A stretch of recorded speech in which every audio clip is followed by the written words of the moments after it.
them Yeah, the we same? have geese. We haven't had any of those around. They're dividing We don't have themselves water. up between pools and We had some ponds and herrings. houses. Oh, they are. Oh, yes. Oh, really? Yeah. Well, really you could just surprised. say that it's a lot. They don't usually get this far No. west either. Yeah. They kind of stay eastern. Yeah.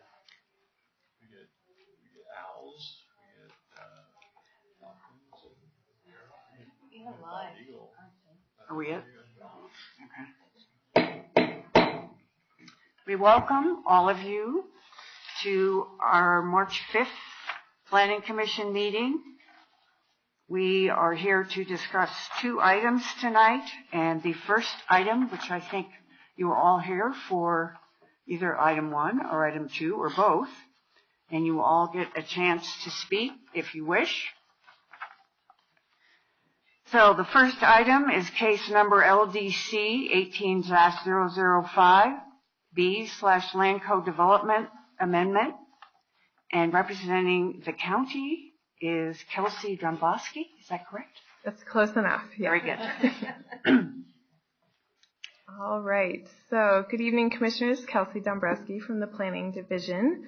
The first item on the agenda, as you said, is LDC 18-005, a land development code amendment to allow backyard beekeeping. The public hearing for this case was noticed in the I-70 Scout and the Villager 14 days prior to the hearing, so we are okay to proceed there.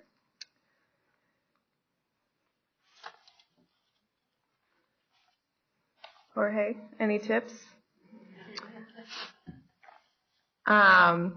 This amendment is being brought before you after a lot of citizen interest in the topic, and staff has drafted regulations to address those needs, but to also take into consideration some of the concerns we've had from other citizens in the county.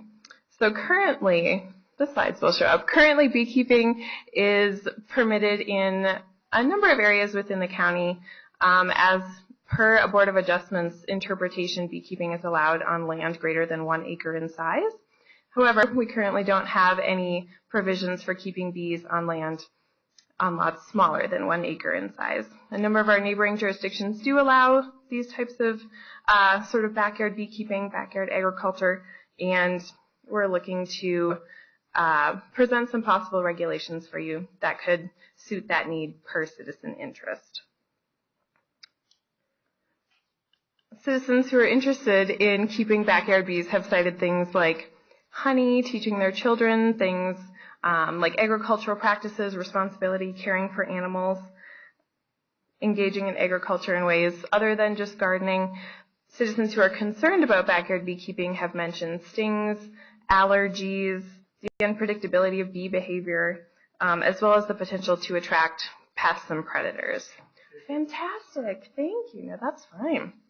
So over the last couple years, we've gotten guidance from the Board of County Commissioners and yourselves to look at what other jurisdictions allow, to reach out to citizens and get their feedback, meet with CSU extension agents who have expertise in these areas, as well as produce some regulatory options for the county. We just talked about these. So the regulations before you today are, the draft regulations are, again, per citizen interest. Should you recommend that backyard beekeeping be an allowed use in the county, staff would support the regulations as drafted and presented here, which, just to note right up front, does not include a permitting process. I know that's something that we've discussed in the past. So, moving now into the proposed regulations, these would cover lots that are single-family residential detached that, again, are smaller than 1 acre. So that Board of Adjustments interpretation currently allows beekeeping on lots 1 acre or larger, as well as in a lot of the agricultural zones. So apartments, townhomes, duplexes, and smaller lots that still may be single-family residential detached, if they cannot meet the setbacks set out in the draft regulations, then they would also not be eligible to keep bees in their backyard. The agricultural and rural residential zones already have minimum lot sizes that are large enough to keep bees, so they would not be affected by these draft regulations. And HOAs have the purview to enact stricter regulations than what the county may put forward, should they wish. So as part of the regulations, one thing that would change in the code are some definitions, and so this would be helpful to residents looking to keep bees, but also for our enforcement staff so they have kind of a guideline to work with. So bees would be added to the agricultural, animal, small, non-commercial definition, and we would also add definitions for bee, colony, and flyway. And we'll go into flyway in a little bit more detail. In terms of number of hive boxes allowed, we're looking at a maximum of 2 for properties less than 20,000 square feet, maximum of 4 for 20,000 to 1 acre, and a maximum of 8 for 1 acre or more. But again, noting that those agricultural areas don't have a limit because of the nature of the type of property they are. In terms of maximums, 6 feet above ground level is the height maximum, 10 cubic feet would be the volume maximum, and we've seen these images before at one of our study sessions, just to note that there are a few different ways. You know, beehive doesn't necessarily always fit kind of what you remember seeing in the media or in other places you may have seen them. We're recommending a 10-foot setback from all side and rear property lines, as well as having the hive set back behind the front building line, with the hive entrance facing away from neighbors and the public right-of-way, again, to respect some of the concerns that we've had from citizens in the past. And as an example, the green box represents areas that are 10 feet from the side and rear property lines, and the line at the top of that box, or on the north side there, is the front building line. So within that green box is where a hive, in theory, would be permissible. So flyways are structures that are 6 feet in height, are typically solid, and we're recommending that they be 10 feet from the hive. They are a structure that would help the bees direct themselves up and out of the property to not go into a neighbor's yard or onto a sidewalk, or where they may interact with people or animals that don't want to interact with them. If the hive is at least 25 feet from the property line, no flyway would be required. On the sides that are closer than 25 feet, a flyway would be required, and we would request that it be 10 feet from that hive. Some people may have an existing fence in their yard, and that could provide and satisfy a portion of the flyway. And since we've gotten a few questions on this, we developed a flow chart, which, should these regulations be recommended and then eventually approved, we would reproduce in a fashion that would be useful for backyard beekeepers as well. So, if the hive is 25 feet from the property line on all sides, no flyway is required. If it's not, but the person does have a 6-foot solid privacy fence, that flyway could act, or the fence could act as a flyway on the sides that are within 10 feet of the hive. And if the hive is farther than 10 feet from the fence, a flyway would be installed 10 feet from the hive to meet that requirement. If someone does not have a 6-foot fence, they will install a flyway 10 feet from their hive to meet the flyway needs and protect their neighbors from perhaps unwanted bees. And then finally, the commercial sale of honey on the property is prohibited because we're trying to stay away from home occupations and other things that may cause some activities beyond just the backyard keeping of bees. So in comparison to surrounding jurisdictions, the proposed regulations sit pretty nicely with what a number of our neighbors are doing. We have a breakdown of 3 different categories, which a number of jurisdictions have. The size limitations are fairly similar. They do vary slightly, but they're actually quite close. And like many other jurisdictions, we're proposing no permit, and that they are permissible in single-family detached residentially zoned properties. So as part of this case, we solicited external agency responses as well as internal department comment. which all of those were in your packet, as well as setting up an online public comment form, and all of those responses are in your packet as well. People submitted their name and address just as they would here in person. It was just in writing. And from those 114 comments, about 69% were in favor of the proposed regulations, 18% were opposed, and 13% had responses that couldn't quite be characterized one way or the other. And responses like that were typically a question or just sort of a neutral statement. So some examples were, why is the flyway 6 feet tall? So that didn't take enough of a stance for us to kind of categorize it one way or the other. And should these regulations be passed, we plan to work with CSU Extension and our Arapahoe County Communication Services to connect residents with best practice literature so they're able to responsibly care for their bees. And we've discussed a number of topics thus far, including introduction to beekeeping, hive design and maintenance, material storage and disposal, and safety, and also topics around providing water supplies, as well as vegetation options such as pollinator gardens for honeybees. So that concludes the presentation portion. I, as the case manager, am available for questions, but we also have a suite of helpful experts. So Caitlin Cahill, Zoning and Animal Control Manager, is here, and she can answer questions kind of on that side and related to enforcement.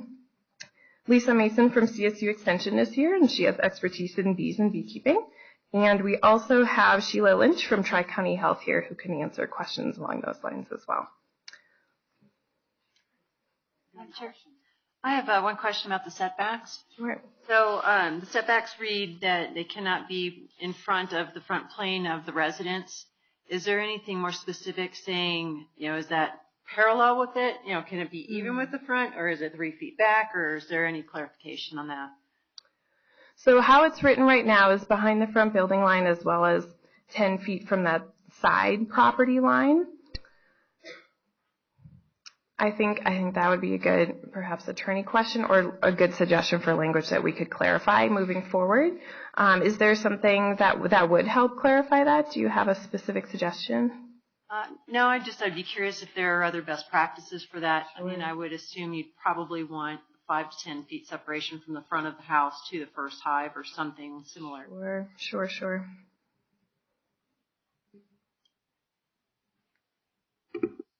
Thank you.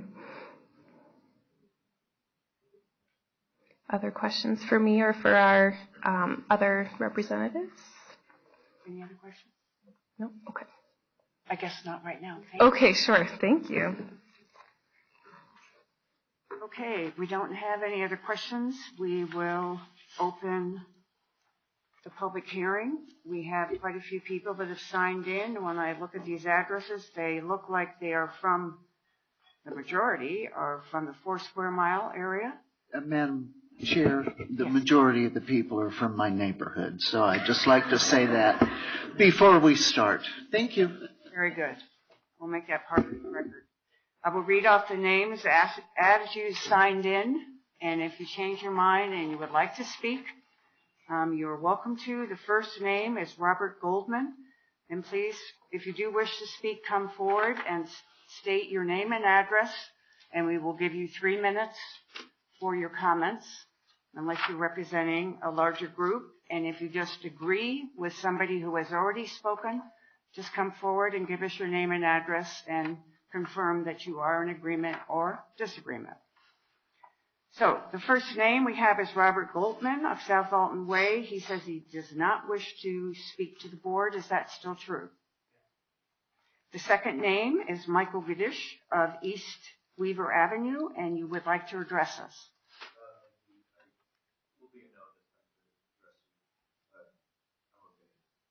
I'm declining to this. You don't want to speak right now? No. Okay.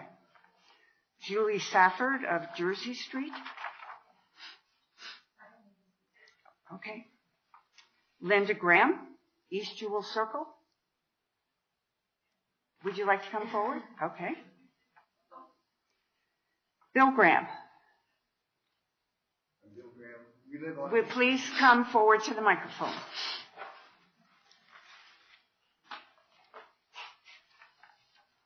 Just state your name and address again, please. I'm Bill Graham, 9260 East Jewel Circle, 80231. And I'm very much in favor of backyard bees. I think the bees are under a great deal of stress right now from pesticides, herbicides, mites, and probably bacteria and a lot of other things, loss of habitat. And I think if you could get a couple 100,000 people across the country, each putting in the time and effort to raise bees, that the odds of bees surviving over the next 20 or 30 years are a whole lot better than they are now. I think some of those things you're not likely going to be able to change, like getting rid of herbicides or pesticides. But I think if you have a whole lot of small colonies all over the country, I think the odds are that there will be a natural selection of bees that are more resistant to that. But anyway, I'm very much in favor of it, and we were fortunate enough to get a lot that the house is on and a lot next to us, but it's still under an acre, so technically we're not allowed to raise bees. That's my story. Thank you. Okay, the next name is Wesley Pollard. I'm right here, man. Okay. Tanya Piazzo of East Evans Place, Prozo? You don't? Okay. Thank you. Lindsay Cutler on East Evans Court.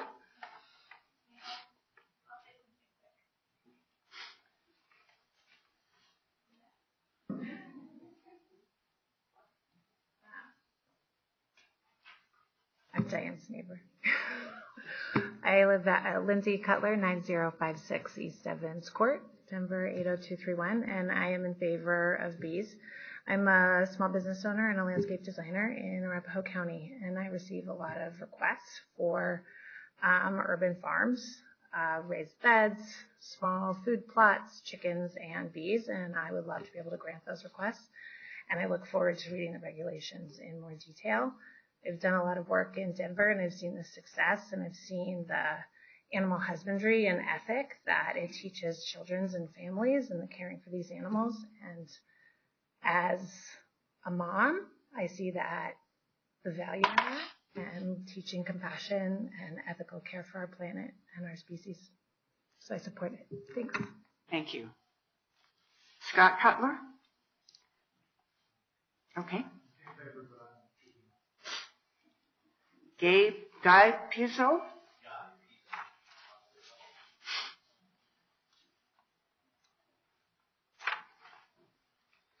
Guy Pizzo, 9358 East Evans Place, 80231. Echo Bill, what he speaks about, colony collapse and getting bees, giving them the space they need. They help us as gardeners. There's a big gardening community. Denver has been able to help the gardening community there have what they need. These bees pollinate the food that we want to provide and put on our table. As a father that also looks to teach children, as Lindsay was saying, which bees are part of, those bees help pollinate those plants that we have our children digging in the ground planting. So they covered a lot of what I had to say. I'm obviously in favor, and I thank you guys for just doing your part to help bees and help us help the bees. Thank you. Thank you. Karen Gruber?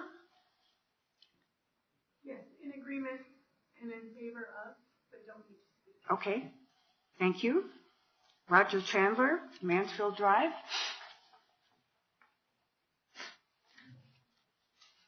Good evening. Thanks for your time. My name is Roger Chandler, 21415 East Mansfield Drive. And I just wanted to add my favor for bees and other backyard opportunities. I think it is a great learning experience for not only for children, but for everybody involved. I'm not sure if I would be a bee keeper, so to speak, in my yard, but I think it's important that we give people the opportunity to do that on their own private property. That this is an opportunity to share, and if a homeowner is responsible I think that that's a plus for anybody to be able to do that. So I would definitely be in favor of that. It has a chance to produce food, learning, and a whole bunch of other opportunities. And I know that we live very close to the Arapahoe County Fairgrounds.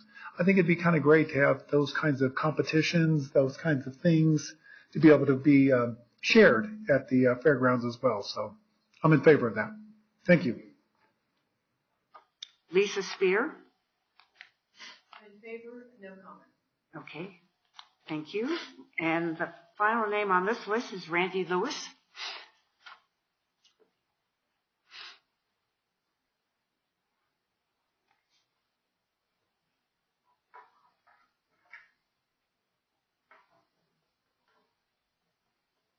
I'm Randy Lewis, 2214 South Dallas Court, Denver, 80231.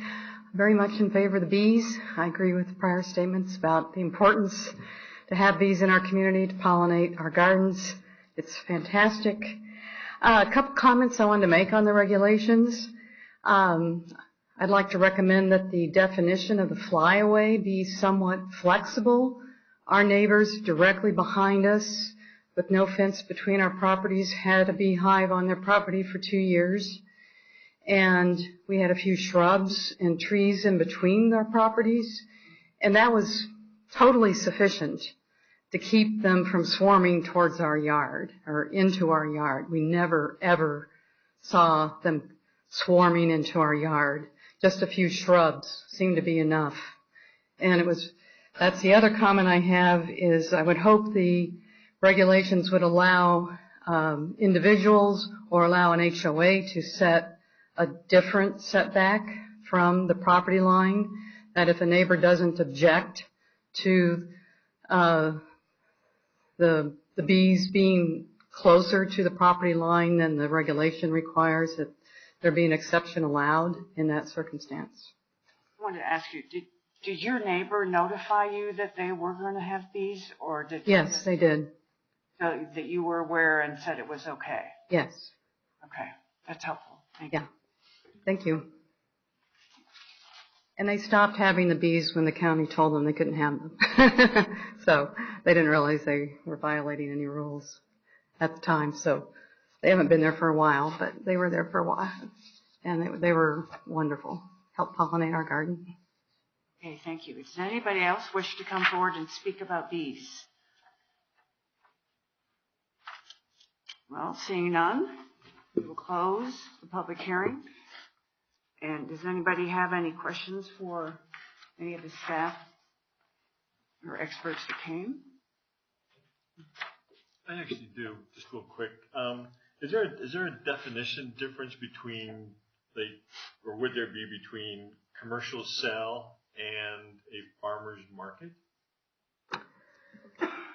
So, one of the people that just spoke talked about having it available for that sort of, to sell to neighbors or to sell at a farmer's market. So how the regulations are drafted right now are intended to mean commercial sale on the property of what's produced there, and maybe we should make that more clear. But that's what they address right now. They don't mention other avenues of moving that product around. And so the farmer's market definition is a public point of sale at which multiple farmers and often other vendors sell unprocessed produce. Well, maybe that should be a little bit more. Unprocessed produce directly to consumers. So per this definition, a public point of sale would perhaps not be permissible in a residential area. So I'm interpreting that correctly. Yeah, and I can add to that. Caitlin Cahill, Zoning and Animal Control Manager. We do have certain zone districts that do allow for farmers markets, and we do have certain stands that we permit throughout the summer in different areas.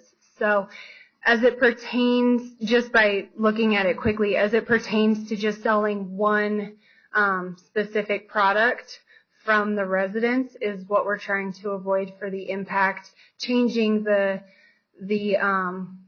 area, kind of the impact of people coming and going from the property, things like that. We did get feedback that people wanted to, what if you were giving them to your neighbors, because we did have some regulation comments as far as what if I want to share them with someone? You're saying I just have to have them for personal use. So we did try and stick with more of the commercial sales. The enforcement piece of that is going to be a little lax, just because we would have to get a complaint and respond to the property, and we'd have to really figure out where this complaint came from. If it was related to a health concern, then we're going to try and work with the health department, but if it's affecting the neighborhood, then that's what we're trying to avoid and address. Caitlin, did you consider in drafting these regulations, I guess this goes to both of you, because some of the other jurisdictions require that you at least ask your neighbor or tell your neighbor. Did you consider putting that in here? I realize it's a common courtesy, but there are some people that have bad allergies, and would you consider adding that?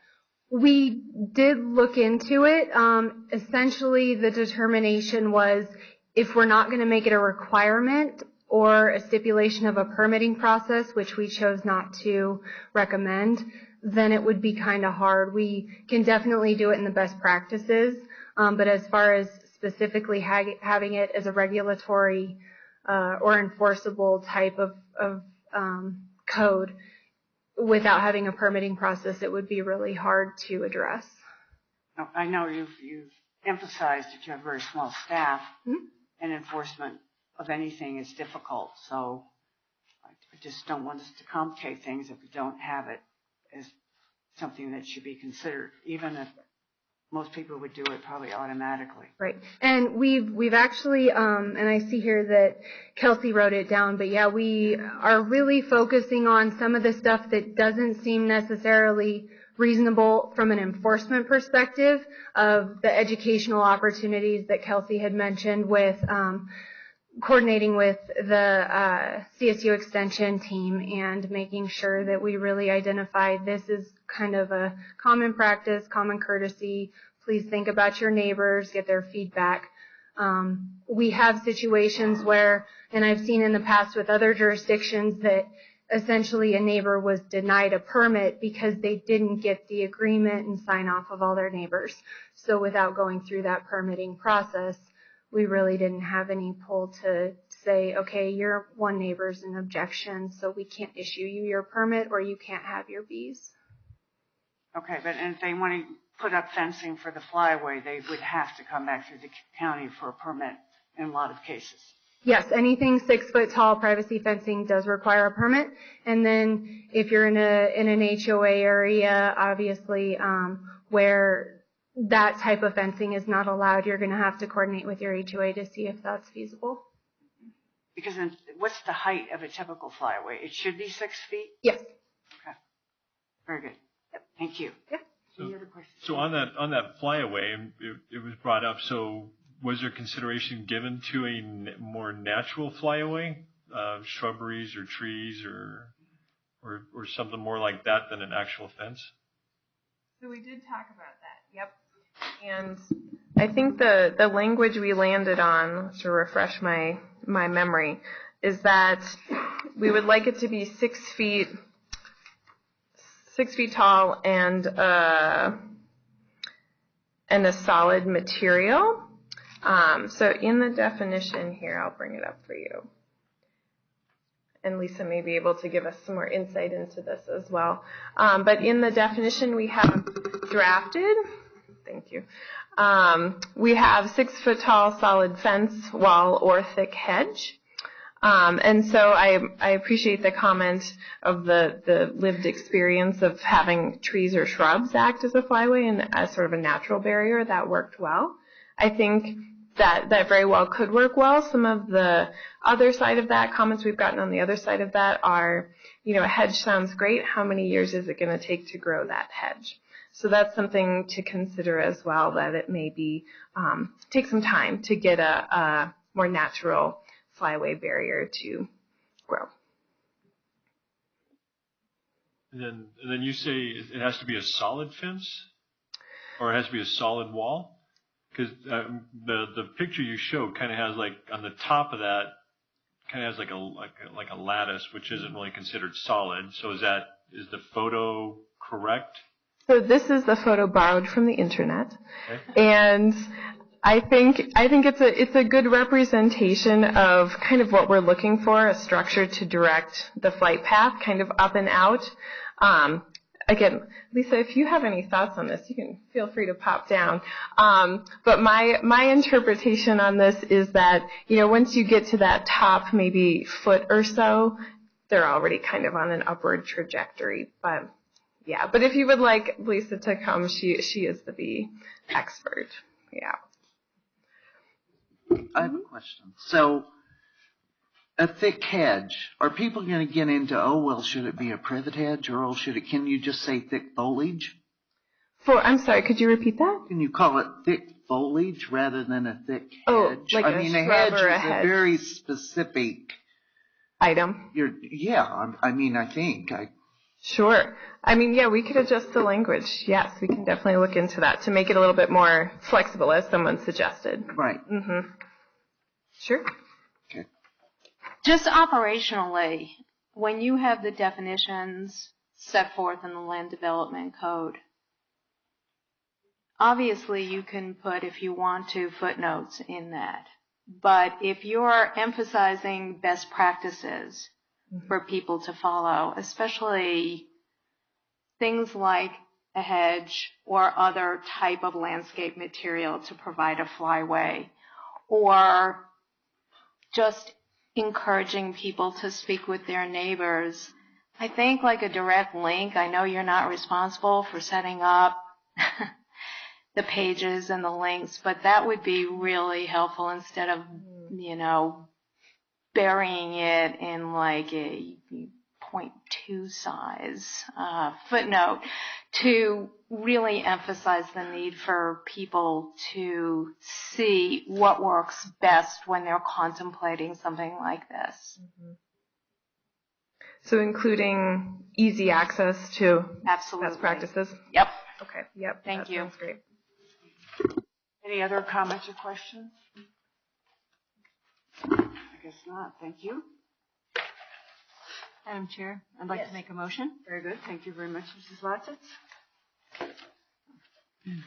In the case of LDC 18-005, Arapahoe County Backyard Beekeeping Code, I've reviewed the staff report, including all exhibits and attachments, and have listened to the applicant's presentation and any public comment as presented at the hearing, and hereby move to recommend approval of this application based on the findings in the staff report, subject to condition 1. Do I have a second for the motion?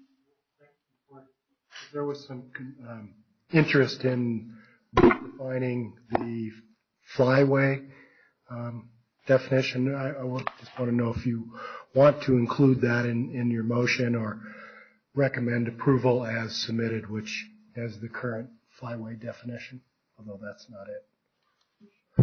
I guess my hesitation would be, whether or not I'm equipped to say what that should be, or if that should be more of a study item with the planning group to update that language. Because it's called draft, so I would imagine there's some room there, is there not? Well, at this point, it would be we're final. bringing forward proposed regulations for planning commission's review and recommendation. Following the planning commission's action, they'll be brought forward to the Board of County Commissioners. So I guess the question would be, do you want to recommend that they be approved as and recommended for approval to the board as drafted, or would you want to include that the staff look at and consider some flyway revisions? I will amend my motion to add item 2 to examine the language related to the hedge and other landscape material. And item 3 to clarify the setback from the front plane of the residence. Madam Chair, I second that motion. We have a second for the motion.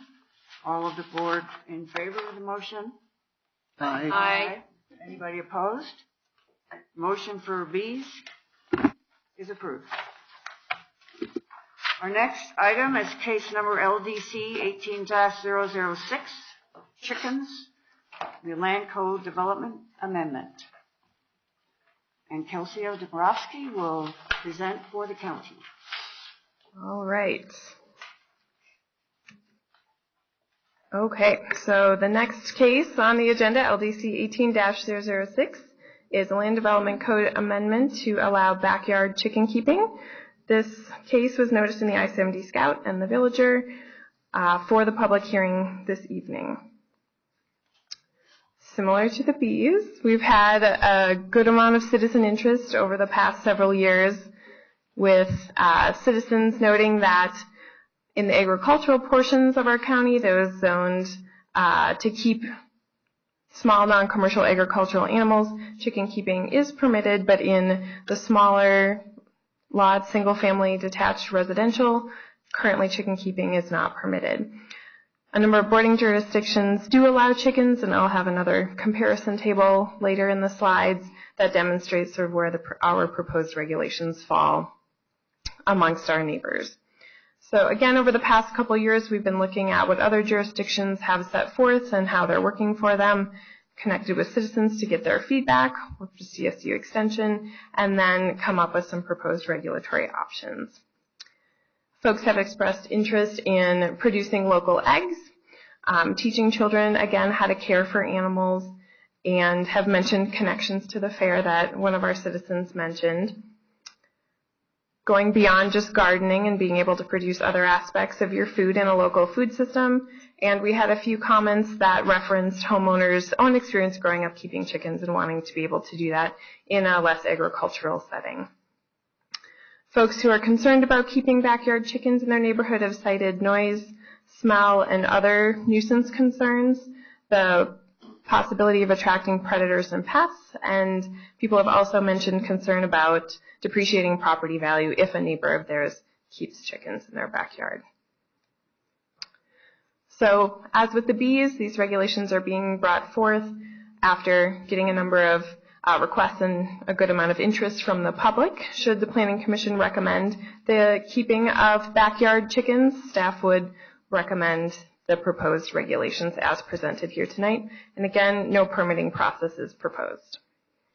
So getting into the proposed regulations, very similar to the bees, single-family detached residential properties, excluding apartments, townhomes, duplexes, and again, there will be some smaller lots that, although they are single-family detached residential, may not meet the setbacks and therefore could not keep chickens in their backyard. This does not apply, again, to those agricultural or rural residential areas that are already zoned and able to keep small non-commercial agricultural animals. And again, HOAs may have or may choose to put into place ordinances that are more restrictive than the county proposed regulations should they be passed. Up to 4 hens would be allowed and no roosters would be permitted. No additional fowl or poultry are included in this proposal, no ducks or turkeys. Chickens must be in a coop overnight from dusk to dawn. Again, that's paying heed to the concern over predators. And the chickens must be contained to the owner's property at all times, again, behind the front building line. Odor, noise, dust, waste, and drainage. So again, those nuisance concerns must be contained to lessen the chance of safety or health hazards to neighbors and the residents themselves. Slaughtering is not permitted on the property, and the commercial sale of eggs would not be permitted on the property. The maximum coop height is proposed to be 6 feet from the ground level, and the recommended indoor coop floor space is 3 square feet per bird. And as with the beehives I showed earlier, these are purely illustrative. They would not be in the code themselves, but again, it's kind of representing the different looks that you could get from a backyard chicken coop. We have kind of a breakdown here of different sizes of coops. So if the coop is 120 square feet or less in area, it can be no closer than 10 feet to the side and rear property lines. If there is a chicken run enclosure affixed to that coop or unaffixed and in the yard, those square feet are not included in that 120 square foot calculation. That would come into play with a building permit, but that chicken run must also be 10 feet from the property line. So any chicken-related structure must be 10 feet from the property line. If the coop happens to be greater than 120 square feet in area, the entire coop and chicken run structure, again, must be a minimum of 10 feet from the side and rear property lines, or meet the setbacks for the primary structures in that zone district, whichever is greater. So that will vary a bit, zone district to zone district, but it will need to meet the more restrictive setback. We spoke with our building division, and they said that coops must meet all building code requirements, and that a building permit may be required for coops larger than 120 square feet. So that's something we wanted to call out specifically, that there would be some additional permitting involved for those types of structures. Again, an example within the green square, that's roughly those 10 feet from the side and rear property lines. And in comparison to other jurisdictions, we are perhaps a bit more conservative, but this is our first production of regulations for backyard chicken keeping in lots of this size, and we felt that this would be a good fit for where we are currently as a county. So you'll see that a number of other jurisdictions have a set number of hens. Only one varies based on property size, and again, not having a permit is fairly consistent with neighboring jurisdictions as well. We requested comment for this case as well, external agencies, internal departments, as well as an online public comment form. All of those responses are again in your packet. The public comment form, we had 162 responses on this one. About 62% were in favor, 29% were opposed, and 9% had responses that didn't lean one way or the other. They were fairly neutral. And again, we anticipate that if these regulations were to move forward, we certainly want to provide access to best practice literature and work with people like CSU Extension and our own communication services to really make that information accessible and to make sure that it's appropriate and accurate information. So introduction to chicken keeping, coop and run design and maintenance. We've gotten a few questions on that from citizens already. Proper material storage and disposal, things like feed bedding along those lines, and then feed and water sources and how to best provide those. And that concludes the presentation there. Again, I'm available for questions. Caitlin is available for questions. We have Jonathan Vrabreck from CSU Extension here, who has expertise in chicken keeping. He's available for questions. And Sheila Lynch, again, from Tri-County Health, is here as well.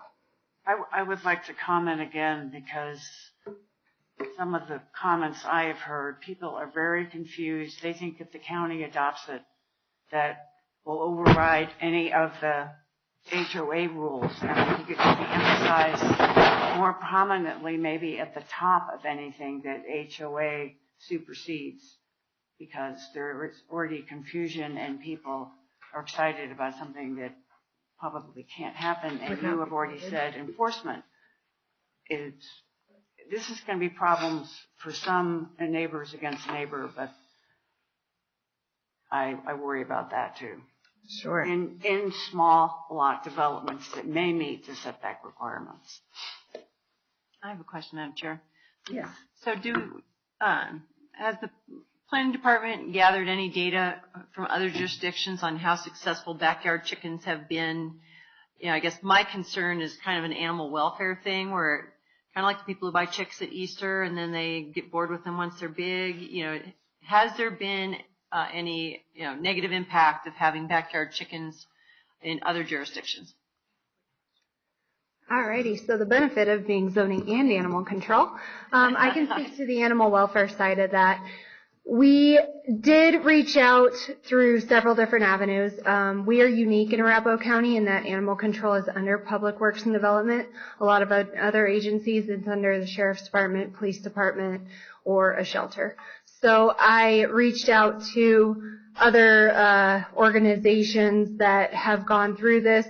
Some of the concerns were that people were trying to figure out where to give roosters to when they found out their chicks grew up and that they turned out to be roosters instead of hens. So there was some of that.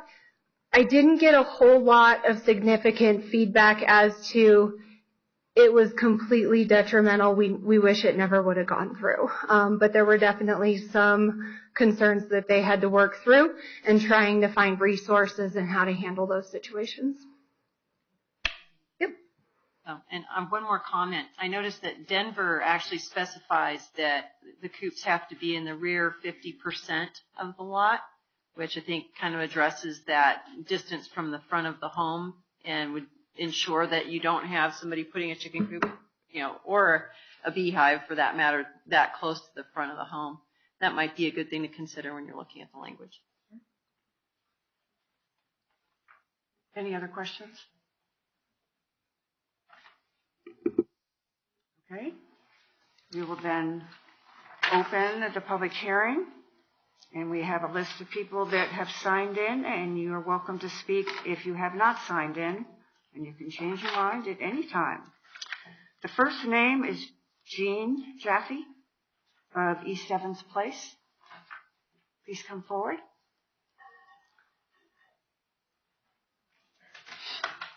My name is Jean Jaffe. I live at 9398 East Evans Place. And I feel that you're probably going to pass this. I'm not against raising chickens, whether they are far enough away from the neighbors to allow a buffer. Oh, come on. This is what I listen to at my back door of my patio. I really don't think that another 10 feet is going to make a difference in the noise that we're listening to from our house. I talked to a gentleman who raises chickens all his life, and I told him about the noise that we've heard, and he said we shouldn't be hearing any noise. In fact, we were told that we would not be hearing any noise, but obviously, you heard the video, I did take a video, the audio. He said they're obviously not being fed or taken care of properly because they shouldn't be squawking like that. And they're squawking like that any time of the day, 5 o'clock in the morning, 2 o'clock in the afternoon, while we're trying to have dinner on the patio. Anyway, he just said that there's something, that they should not be squawking like that. And I didn't know if there's going to be some place for us to report the noise like that if that's some type of abuse that's going on, I don't know. Anyway, you also state in your documentation that setback design and other guidance respect citizen concerns about potential property value, predator, sanitation, and noise, while also providing guidelines that are influenced by best practices. While provisions of the code are intended to mitigate these impacts, personal responsibility will be essential to maintaining a neighborhood environment desirable to all citizens. I don't know how I can depend on personal responsibility when our neighbor right now is not even talking to us. Anyway, you also talk about the quality of life for raising your own food, which I understand, but where's my quality of life listening to the noise? Will there be a place for me to call when we've got 20, 30 minutes of clucking, squawking chickens like I could? If there's a dog barking for a half an hour, I have a place I can call. Is there going to be a place for me to call if this continues? Nothing else. Thank you. Thank you very much. The next name is Alan Jaffe.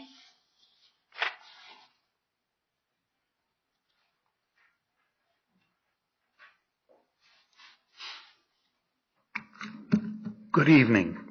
I'm Alan Jaffe, 9398 East Evans Place, 80231, Huntington Estates area. I have spoken to the commissioners in the past and have sent my notices and comments, which I'm assuming you have on file. I didn't want to take up time and re-say what I've said previously. However, I would like to address a couple things. Our current HOA president, because you've seen the results in the surveys, I got a copy of it. Our HOA president currently cannot speak for me or our neighborhood because we do not have an enforceable HOA. It's voluntary.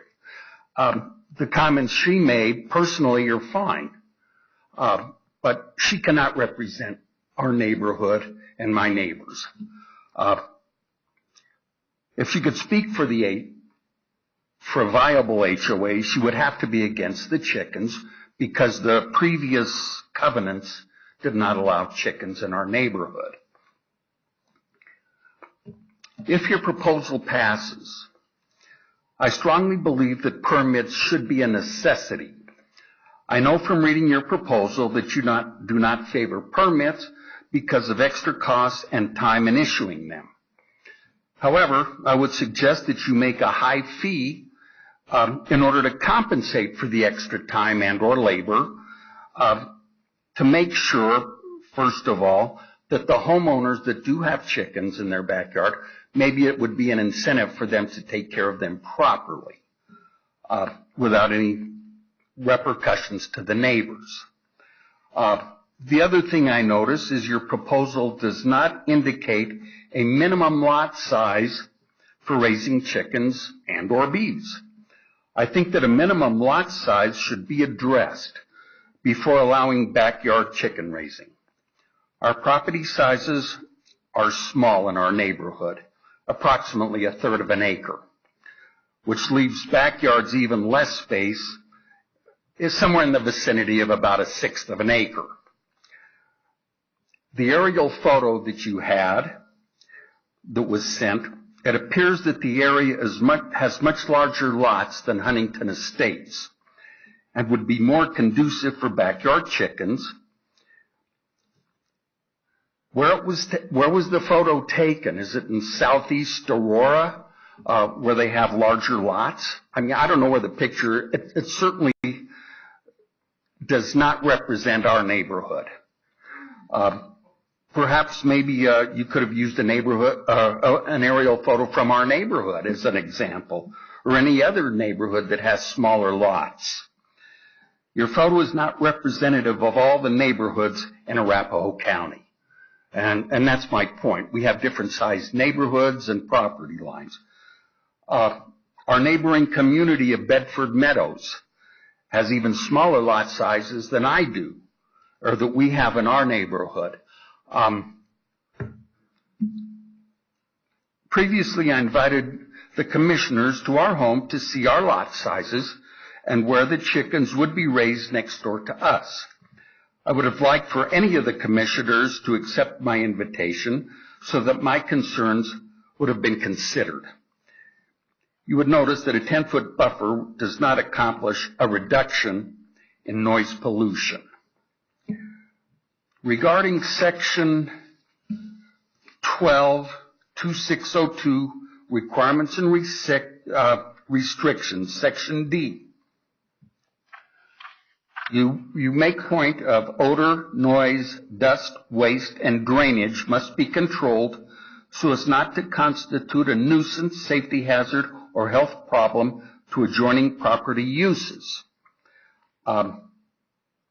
Apparently, this is on the honor system.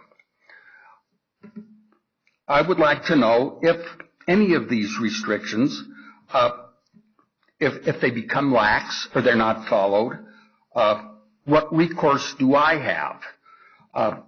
Who enforces this?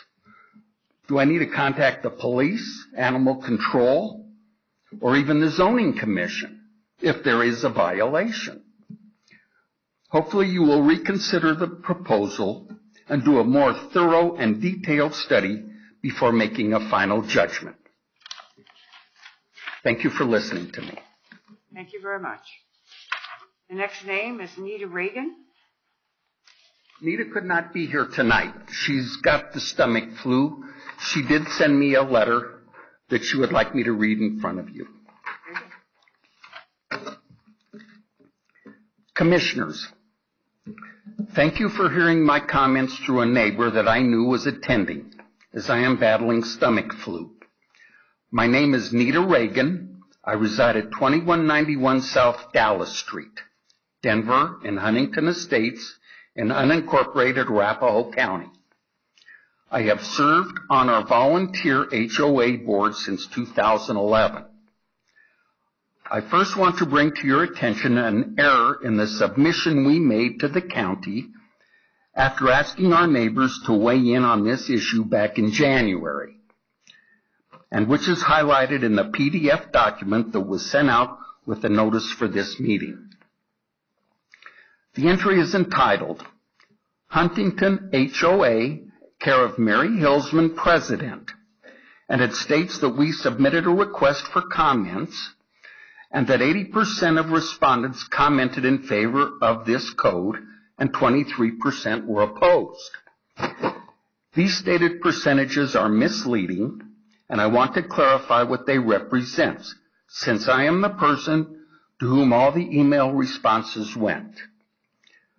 I compiled them and sent them in one document to our wonderful president, Mary Hillsman, who was evidently the only HOA representative in the county to be diligent enough to respond to your request.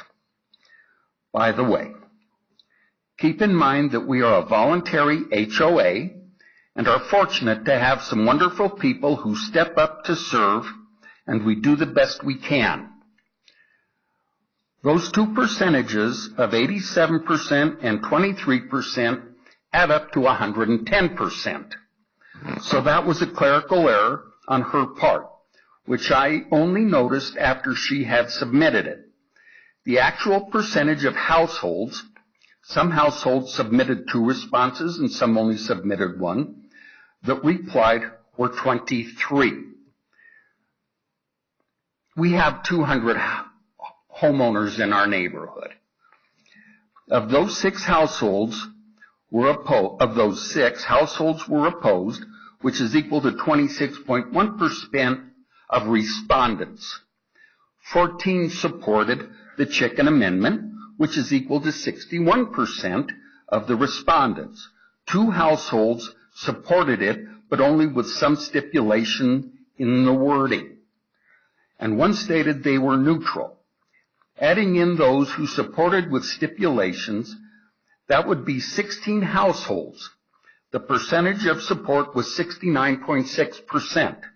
And finally, the 1 household who played neutral represents 4.3% of respondents to total 100%. However, the bigger picture is that we have 200 households in Huntington Estates and Welsh. And those 23 households who responded only represent 11% of our neighborhood.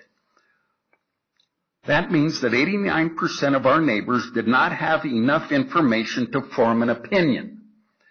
Those who responded in favor represented only 7% of our entire neighborhood, but this amendment would affect the other 93% of our neighborhood, whether they understand the implications or not. I am opposed to allowing chickens in our residential neighborhood for the reasons I stated in my lengthy online comments in January. I have a big concern to pose to you tonight. For information I was able to gather from your website, there are 250,000 households in Arapahoe County. The entire number of respondents you had to the survey, which you posted in the PDF I mentioned previously, was about 150 respondents. I say that you cannot make sweeping regulations with input from only 0.0006% of the residents in the county. Please do not force chickens on those of us who have moved into upscale neighborhoods that are urban and do not want to live next to that. Thank you for your time. Nita Reagan. Thank you. Gary Abrams? Everything that I was going to say has already been said. I would just say this. Please come forward and speak to the microphone.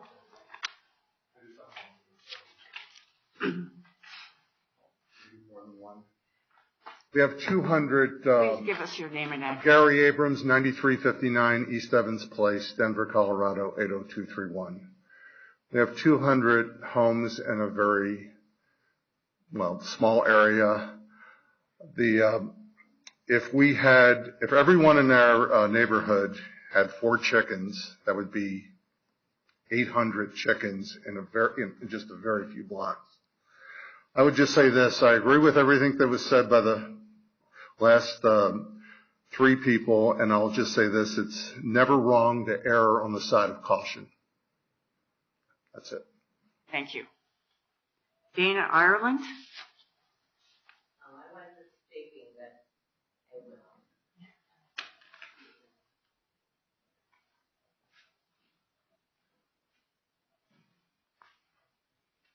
I am Dana Ireland from 9359 East Evans Place, Denver, Huntington Estates.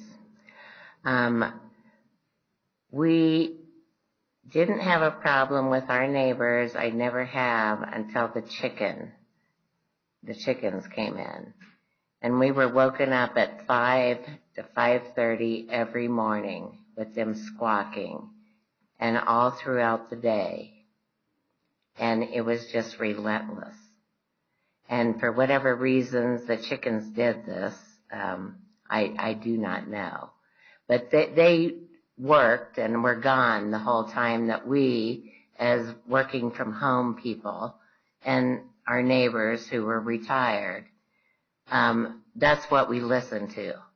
Whether you were trying to have a picnic in your backyard, or you could hear it all over the neighborhood. So it was a real problem. And it just went on endlessly. So that's my statement about allowing chickens in our neighborhood with the smaller lots. So I do wish that you'd take a look at what size. And setbacks are not going to do it, because you can hear it for blocks. So thank you. Thank you. Robert Goldman.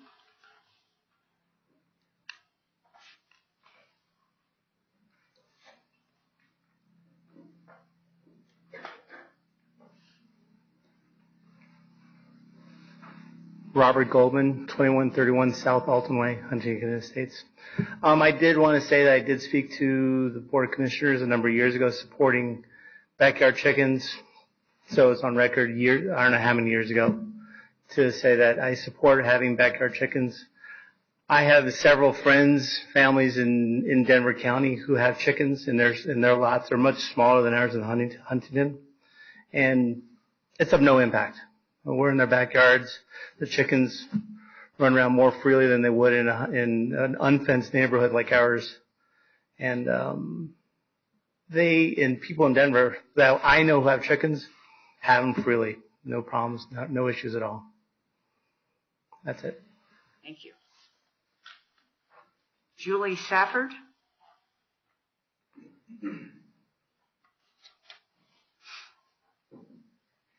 Good evening, Julie Safford, 2551 South Jersey Street. I am someone who grew up with chickens in my home in Texas, and I've lived in Colorado since '94. I have lived in HOA communities that would not allow chickens in the past. I currently live in unincorporated Arapahoe County in an area that does not have an HOA. For those that have general neighborhood concerns, as were just recently described, I would say use your HOA to restrict in your particular neighborhood. As far as the noise goes, the noise you described or played with your phone, that is not typical. There is something going on. I couldn't say what specifically. Chickens, when a hen lays an egg, they do like to show off and brag. I'm sorry. When they lay an egg, they do like to brag, and they sound kind of like the little Easter commercials for the Cadbury eggs, like, "Ooh, I laid an egg," and that's usually about it. Otherwise, they're quite quiet. My next door neighbor has a dog that barks relentlessly because of the squirrels that are running around. He is much noisier than any group of chickens I've ever had in my youth. As far as Other neighborhood noises, the kids in the yard directly behind me are even noisier than the dog. What am I going to do about that? I'm not going to call the county on the dog or the kids or any of that. That's just, life. The concerns about coyotes and all that stuff, small dogs and cats are going to attract them just as much as chickens will. And owner responsibility is just like with any other pets. You need to clean your yard. You need to be aware of what's going on with your animal and take care of your animal and things like that. So I believe that people getting chickens can be just as responsible as any other pet owner, and there's already a precedence with geese. Is that correct? That geese are allowed currently? No? Oh, okay. There was something that made it sound like geese were already, which surprised me. So anyway, that's my spiel. And I approve of chickens. Linda Graham? You don't wish to speak? Okay. Bill Graham?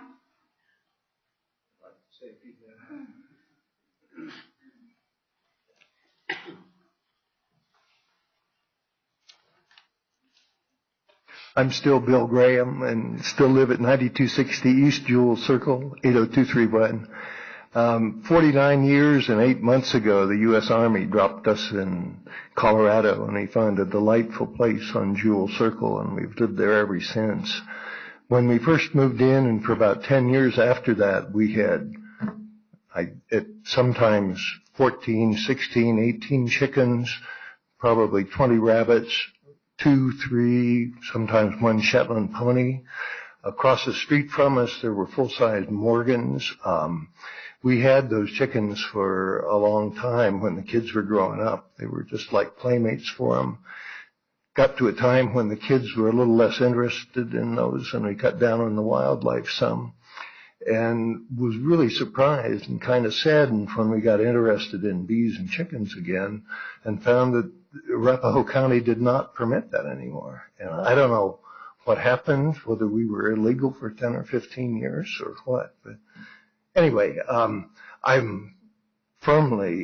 think that they're amazing things to have. They're part of the thing that kept us where we are for as long as we did.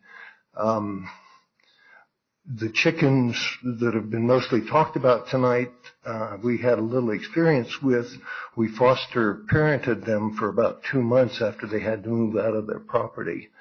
And these chickens did cluck whenever one laid an egg. It was, all of them would cluck for about 3 or 4 minutes, and it was kind of either a high 3 or high 4, depending on the chicken.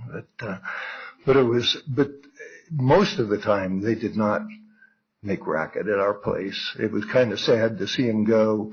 They helped us a lot with the compost. They helped us a lot with the Japanese beetles, which have gotten really pretty bad this year, but we'd catch them and feed them to the chickens. Anyway, I'm firmly in favor of chickens. It was what brought us here, and there were an awful lot of fond memories with that. And I think, at least for us, there was a long history in the neighborhood of having chickens. But anyway, that's my story, and thanks for your time. Thank you. The next name, Leslie Yallard. That me? What's the Pollard? Yes. So, I guess I'm just going to come out right out and tell you. West Pollard, 11 Glenridge Drive. If you drive over there right now, you're going to find chickens in my backyard. It wasn't even brought to my attention that we couldn't have them in Arapahoe County until my HOA, which is, I believe, one of those unenforceable HOAs, but it's a covenant HOA. It was brought to my attention in December, I believe. I got a phone call. We had our annual meeting in January, and I went and I pled my case to my community. It's it's Columbine Heights, just west of Platte Canyon and Coal Mine. And I explained to them why I got them for my 2 boys, for my family. We live on over a half acre. It's a beautiful property. And I just kind of went over a few of the benefits, and I'll just say a few that maybe haven't been mentioned. My wife used to get that border. They come to your house and they want to sell you on killing your spiders and stuff around your house. Since we've had them all through this last summer, we haven't had any bugs, no spiders, and we stopped it long before we got the chickens. Because I don't like pesticides, I don't like chemicals. So it's bugs. It's great. It teaches my boys responsibility. It gets them off the phones and the devices and gets them outside. When we let them out, we really only let them out when we're home and in the backyard where we can keep an eye on them. They're fun to watch. Some people enjoy watching a fish tank. I enjoy sitting on my back porch having a beer and watching my chickens because they are constantly active. They're constantly scratching and pecking. And the things they do for your yard are amazing.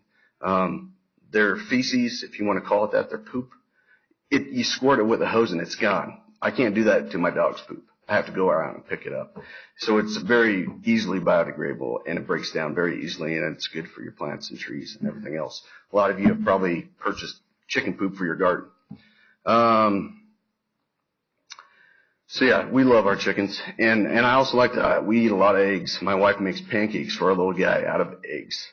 And I like to know where it's coming from.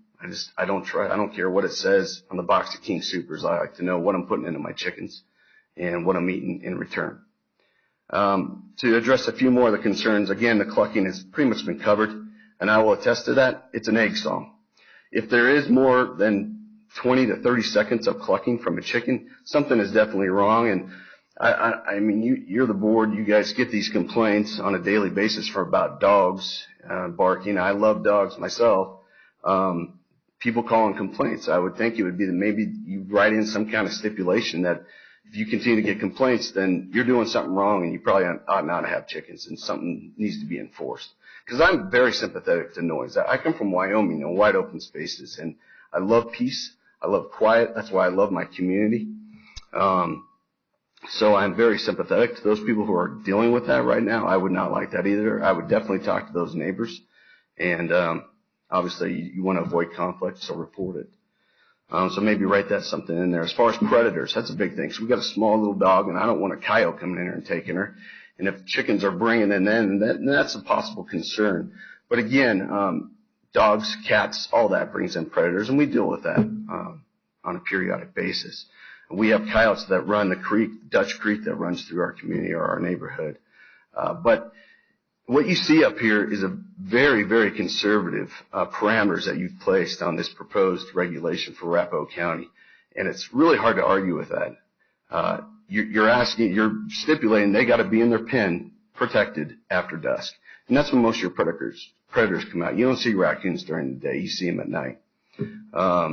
Same with skunks, same with coyotes for the most part.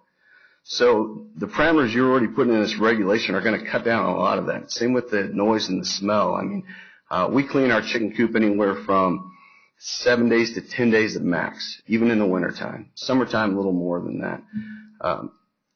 They're not, if you get chickens, you can just throw them in a pen, just like a dog that people tie up their dog at night, or they just tie their dog up and they abuse it. He's going to bark. And maybe that's why those chickens are clucking in some of these residents' houses.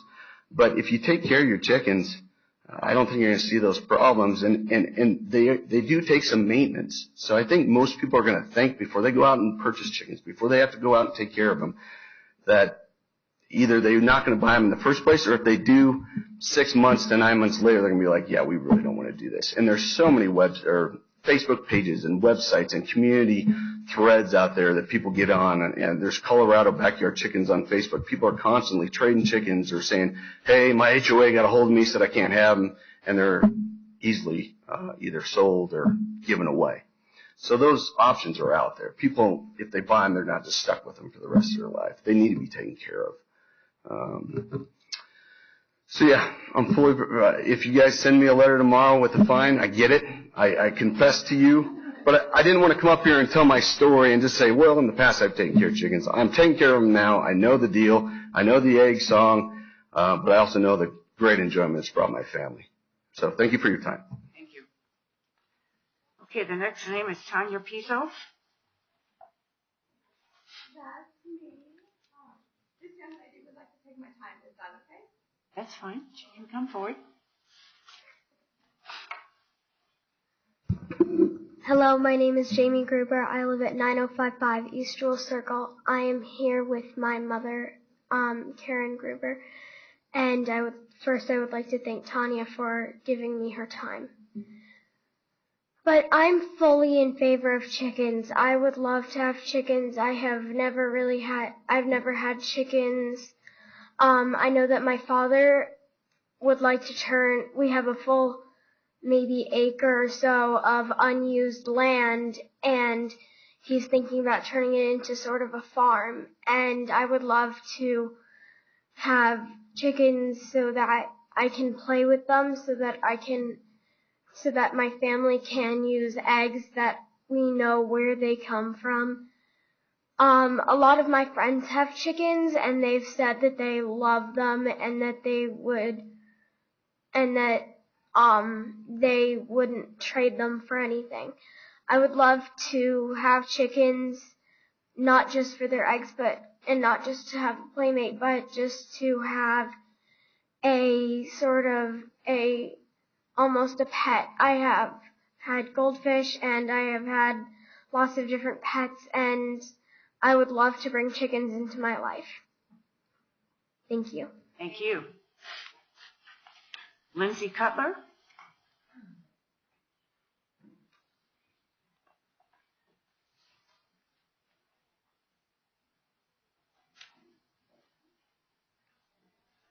Hi. Lindsay Cutler, 9056 East Evans Court. There's a lot of us here from our neighborhood tonight, and I feel like it's a really unusual situation to have it polarize the neighborhood in such a way.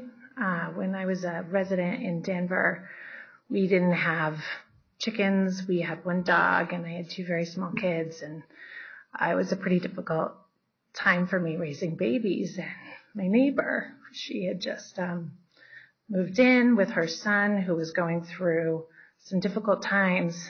And one day they came over and they said, or they found us in the street, and they said, we built a chicken coop and we got 6 chickens and we're going to expand and we're going to put goats in. And do you guys want to come over?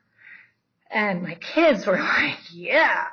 I mean, they were so excited. And we started every single day, whether she was there or not, going over and gathering the eggs and taking them to her house. And my kids, I remember the first time they brought the eggs and didn't drop one and break it on the sidewalk, and they were so proud of themselves. And my neighbor and I started taking cheese making classes together. And she became like a surrogate grandmother for us. And, she lost her granddaughter. And I just really can't say how much that community mattered at that time. And I wouldn't have known her. And we were there for her, and it's because of these animals that brought us all together. So hearing all of these lies, I know the chickens they're talking about, and I know those chickens aren't abused. I know they're better taken care of than most of the chickens out there, and I know that they do their little egg dance and their egg song, and I know that they're taking a few minutes of the day and blowing it up, and it hurts my heart to see that it's driven this rift, whereas I can see all of the power of backyard animal keeping in bringing people together. And I've seen how it's brought my family more open and more loving and more able to form community. My sister says we're so lucky because we're so close to so many people in our neighborhood, and I say it's not luck. It's opening your doors and sharing your experience and sharing your eggs and sharing your honey and sharing your tomatoes and your peppers. And in a system like this, all it can do is breed better neighbors and a more healthy and resilient community. So I stand by everything everyone else has said in favor of chickens. I'm wholeheartedly in favor of chickens. I'm in favor of more than 4 someday, hopefully. And we look forward to seeing these resolutions change. And thank you for considering it. Thank you. Scott Cutler? Okay. Guy Piso?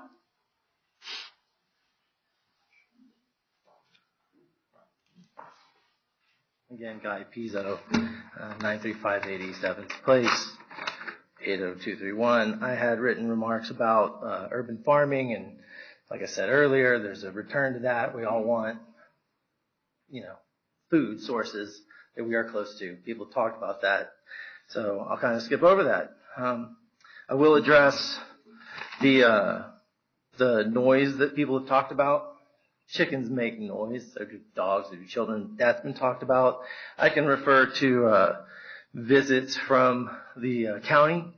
I had one.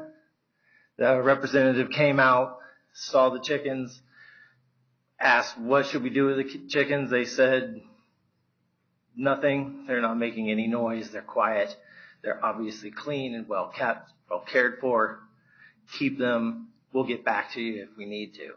Some people complained a lot about a very little thing in their lives and it blew up something, and therefore I had to move my chickens, unfortunately. But now they are teaching children at a Denver school. They are, the children are taking care of them, and that's part of their curriculum. I heard some of you speak about Denver and how they're doing. Denver allows you to have 8 chickens. Families with larger families could use 8 chickens. I have growing children, growing teenagers. 4 chickens can give you 2 dozen eggs if all the stars are aligned a week, but that's not going to happen. A family of 4 will go through 2 dozen eggs, no problem feeding their kids healthy options. If you have 3 or 4 kids, 8 would be great. I wish you guys would give people that option, or at least write in that you'll explore that option.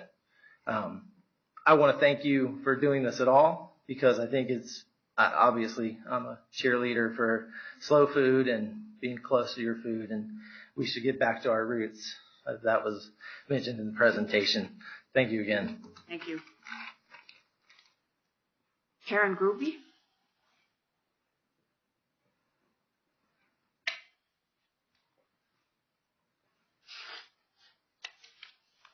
Hi, I'm Karen Gruber of 9055 East Joel Circle.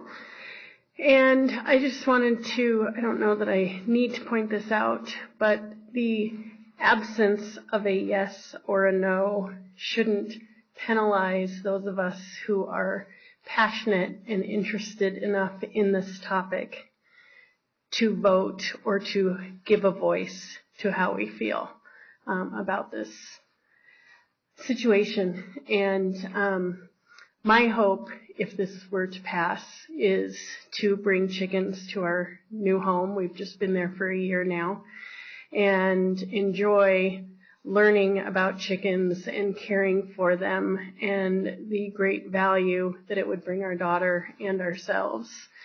And this community that we are in now has been very welcoming, and it is really because of this whole proposal and situation that we walk into this room tonight and my daughter runs into the arms of a neighbor that we have just recently met. And it just warms my heart, and I'm so blessed to have these neighbors. And I think the fostering and owning of chickens can only magnify all of that. So, thank you. Thank you. Kathleen Chandler?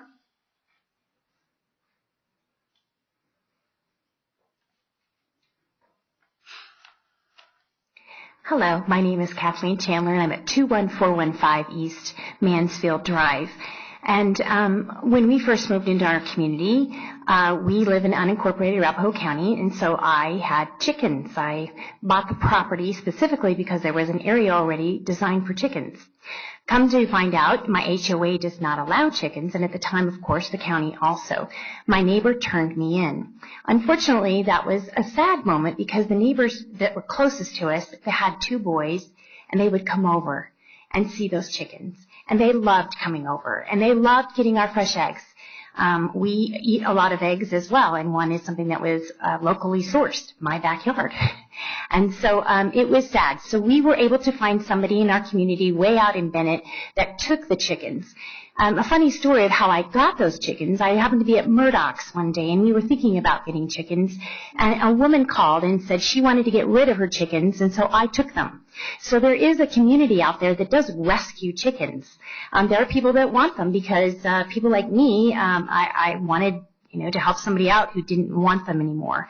So there is such a great community built around chickens, and so I would really highly suggest that we just, as a board here, let us all have our chickens. We want locally sourced, we want to have community, we want to have fun, we want to have our neighbors getting together. And so my story, I hope, can go full circle, and I can legally have my chickens. Now, I am in an HOA that does not allow them.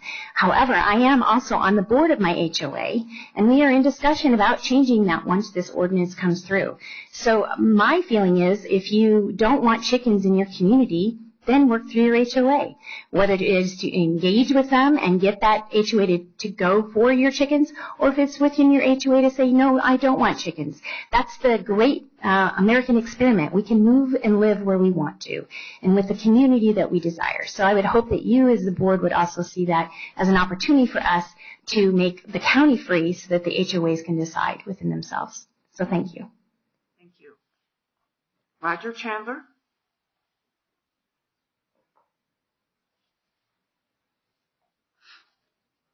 Roger Chandler, 21415 East Mansfield Drive in Aurora, unincorporated Arapahoe County. Not necessarily in this neighborhood, but southeast Aurora. And don't have a whole lot more to add besides ditto to the people that are in favor of the chickens. It is a lot of fun. Just the sustainability to have the eggs.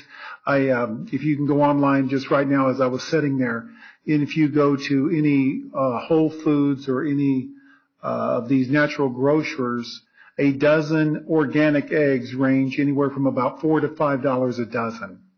And that's great. But again, you have 4 chickens in your backyard, well taken care of. They produce about 5 eggs a week. So you're looking at about 20 eggs a week that you can actually produce. And it's a great neighbor opportunity. We share our garden. We have a large garden that we produce every year. And it's a great opportunity to share with our neighbors eggs. And my wife just mentioned earlier about the young boys that would come over. And there's nothing like it to see a chicken eat a cucumber out of your hand. It is just amazing. It's just fun as well, especially when they're well taken care of. So I would ask you, with all due respect and all thankfulness in my heart, that you would approve this opportunity for backyard chickens. And there's a lot of learning experience in that too. So thank you for your time. Thank you. Lisa Spear?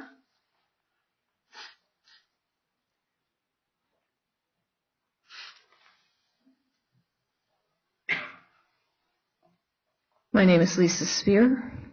I've lived at 3080 South Holly Place in unincorporated Arapahoe County, Holly Hills, for more than a quarter of a century. When we purchased our home in Holly Hills, it also was a covenant-controlled neighborhood, but the covenant had an expiration on it. It was put in by the people that set up the development. And at that time, there was a restriction on operating any business in the neighborhood and the keeping of any farm animals in the neighborhood. We have since had people bring bees in, and I think that's under the QT, so I'm not going to, rat them out, because the bees have done great things for all of the fruit trees in our neighborhoods. Now, my whole entire adult life, over 40 years, has been spent in Colorado. The previous years, my non-adult life, were spent in semi-rural southern New Jersey, the garden part of the Garden State. Within a block of my home was a dairy farm with 7 chicken coops on it. Those coops each held 30 chickens. My hometown was known as the egg basket of the world, all through my childhood and into my adulthood. So I know about living around chickens, and I would prefer not to have chickens in Holly Hills. When I purchased my home, it was in an urban area. Denver passed their guidelines. We are completely surrounded by Denver. We are an island of Arapahoe County. We are an urban neighborhood, unlike the neighbors behind me who are in favor of chickens who live in the eastern part of Arapahoe County. And by the way, I would like to correct the presentation earlier that said that our roots are agricultural. Arapahoe County is the first county in Colorado. Denver was the county seat. It was not a rural area originally. So I am opposed to chickens in my area. However, one of the first speakers mentioned about being more specific about the size of the property lots to keep people with larger lots being able to have the chickens that they want, while those of us with smaller lots where a 10-foot setback or even Denver's 15-foot setback would be insufficient so as not to encroach on my property rights. And by the way, Denver, with their 15-foot setback, also has alleyways, which we do not have in Holly Hills. So to put the coops closer to the property line, the rear property line, would put those chicken coops in my backyard. Just saying. So that's all the input that I have. I agree with all the other opposition statements that were made, and I would ask you to please consider those specific lot size measurements in addition to any setbacks. What size is your lot? It's 70 across the back, and from the back of the house it is 25 feet. So it's fairly narrow. It's narrow and shallow. Thank you. Thank you. Okay, second to last name on here, Randy Lewis.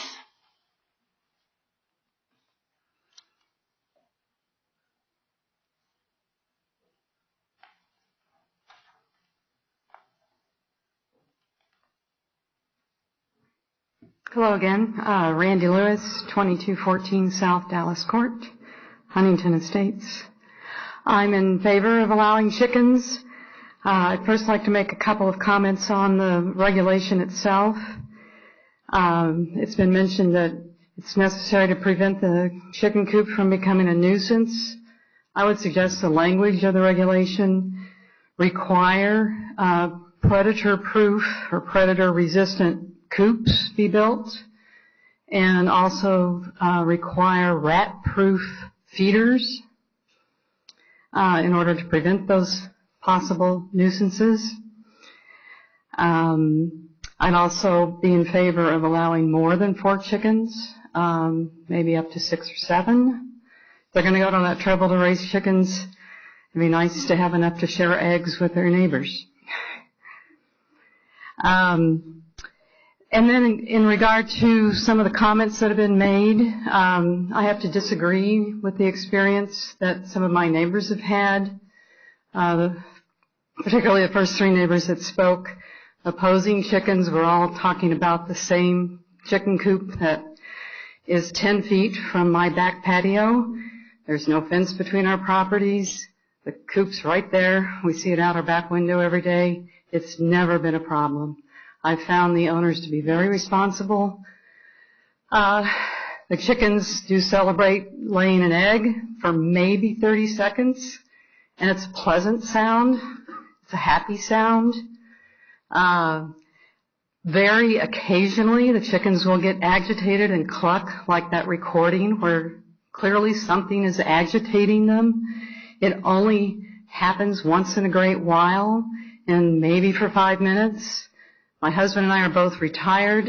We're home a lot. Our windows are always open in the summer because we have no air conditioning. We're out in our vegetable garden a lot. We're out in the backyard a lot using our patio for dinner. It's very rare that the chickens are agitated and make a lot of noise. Over the whole summer, we maybe heard them do that 3 or 4 times. And again, for 5 minutes or so until they calmed down. I think usually it was because a hawk was flying overhead. So my experience has been very different and very pleasant with the chickens. And I hope you allow them. Thank you. Thank you. Last name on here is Joe Azriel.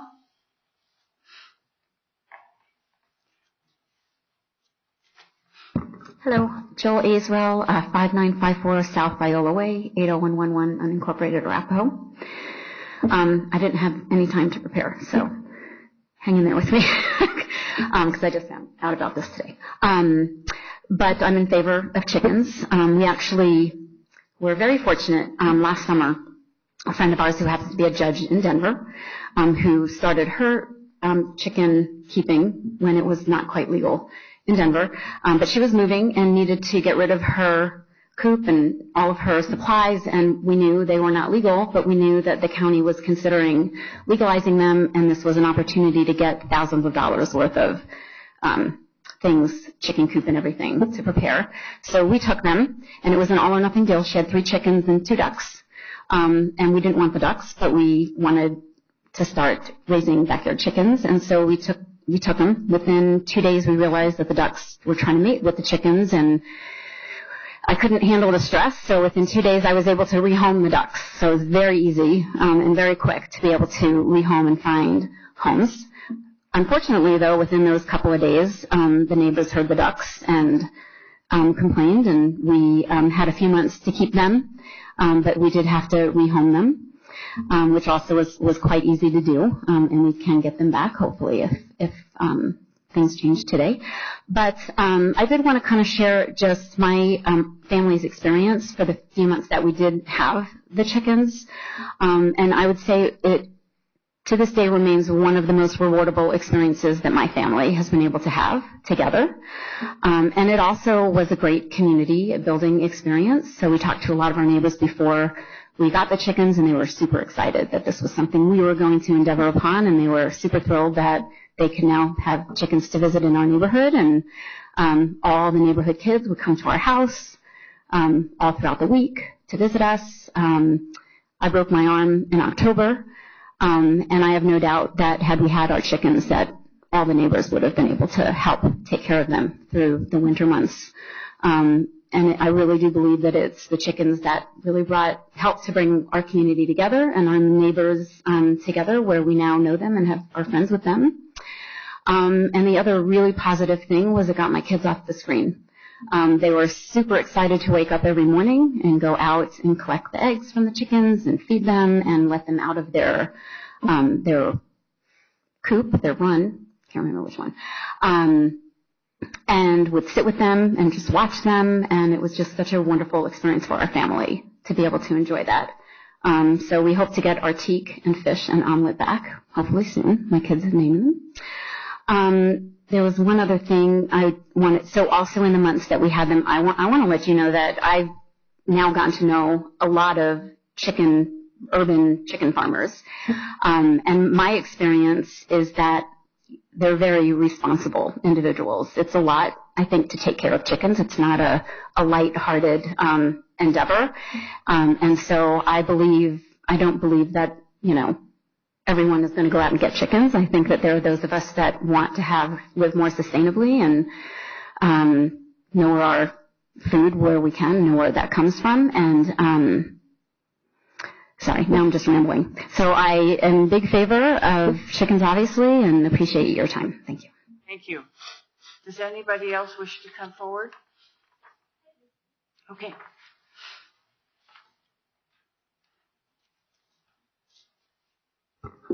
Good evening. My name is Leslie Summy. I live at 2170 South Alton Way in Huntington Estates. And I wasn't planning on speaking, but after hearing everyone speak, I felt like I really needed to. I do have history in our neighborhood. My aunt and uncle built the house that we live in. Unfortunately, the neighbors were probably thinking, I wish you'd do something with your yard, because my cousins didn't take care of their parents or their home, and so we're working on it. We're going to get there. I was raised in Colorado Springs. One day my father came home with 25 baby chicks. I don't know why he did that, but he did. and we raised them. And he decided we had a rooster. We didn't know we had a rooster until that sucker crowed, but we took care of it. So I've never really understood when I left Colorado Springs. I went into the Navy. I'm married to an Army guy. I don't know why that is either, but here we are. When I left Colorado Springs and I found that I missed Colorado. I found that I missed the Rocky Mountains. I found that I missed being able to go outside and get my eggs.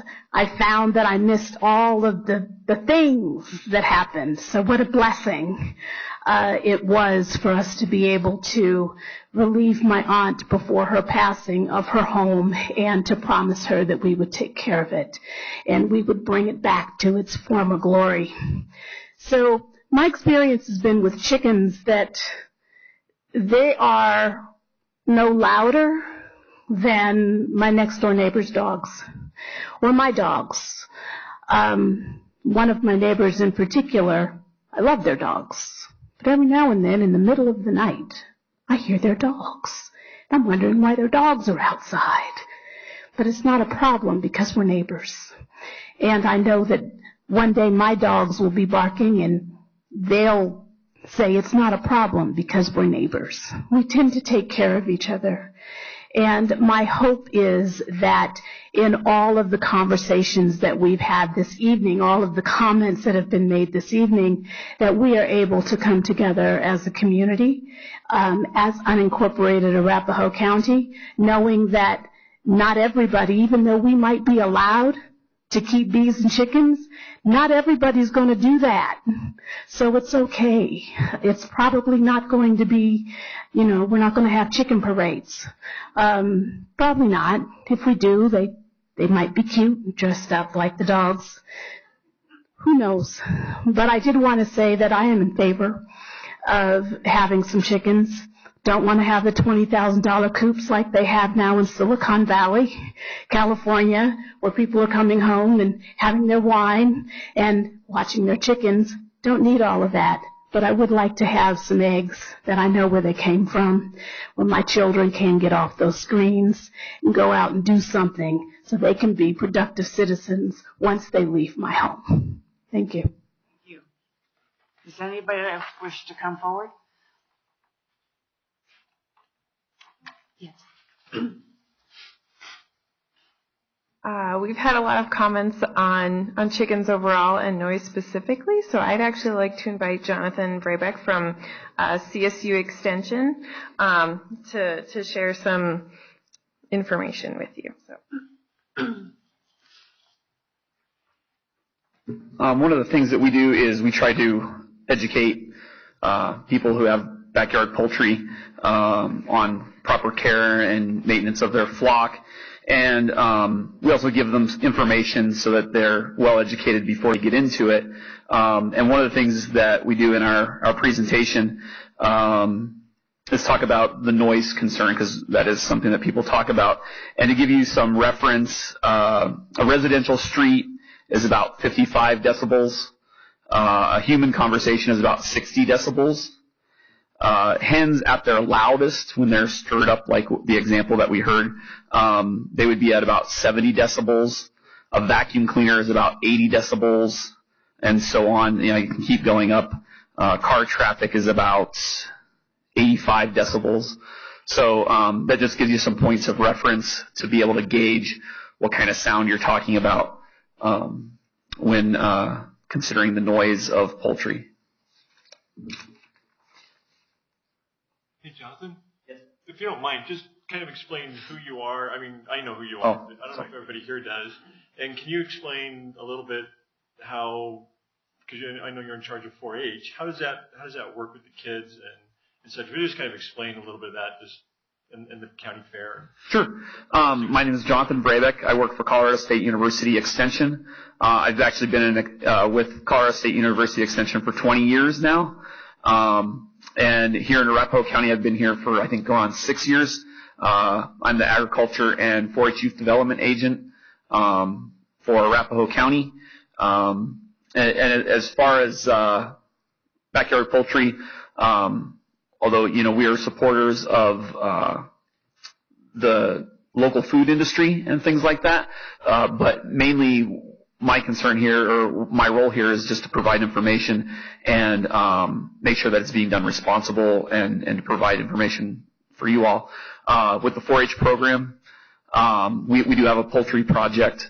Obviously, if a measure like this was to go forth, it would be good from a 4-H participant standpoint, because it would offer the opportunity to do a poultry project for kids throughout Arapahoe County and in some areas that right now they probably can't. But did that answer your question? Okay. Thanks. I have a question. Sure. If somebody were to make a complaint about backyard chickens, do you have the ability to go contact an owner to try to educate them if there's a noise problem? We're learning that means chickens aren't being taken care of, or are you only educational? We're not regulatory at all. We're only educational. And one of the benefits of some of the proposed policies is that, in hearing those hens, I was sitting there thinking what would be causing that. Possibly that coop is too small. I don't know. But there's something going on there, because they don't normally make that kind of sound regularly, constantly like that. But by having regulations, instead of people just guessing or thinking on their own what might be a suitable coop size, you give them some standards with the square footage of the indoor space. And so people would see that on the forefront, or when they're getting into it, opposed to getting themselves into a bind and having them already and then being, I made my coop too small. And so there's some benefits to having that on the front end. But we are just not regulatory, educational based. Yeah. When you try to educate people, they may contact you before they get involved. Do you have a recommended lot size that's optimum? Not so much a lot size, coop size. And I think we consulted with you guys ahead of time on that. And usually that 3 square feet is considered a minimum coop size per bird. Our recommendation would be is if you go bigger than that or double than that would be great. But the industry standard would be 3 square feet on a coop size per bird. So we do make those kind of recommendations so people know when they're getting into it to have a good starting point. I mean, do the chickens need attention every day? If I have read things about people going on vacation and leaving the chickens, do you go over that kind of thing with perspective? Sure. I mean, chickens are fairly self-sufficient, and most times they're used with automatic feeders and automatic waterers. I mean, you would want to gather the eggs if they were laying, just so they just don't sit there and go to waste. But for the most part, they can be relatively self-sufficient if you're not needing, if you need to go out of town for a couple of days and you leave your automatic water full and it's not wintertime, going to freeze, different things like that. So they're pretty low maintenance kind of animals. Lower maintenance probably than your dogs or cats. Okay, thank you. Yeah. Madam Chair, I'd like the animal control person to come up, please.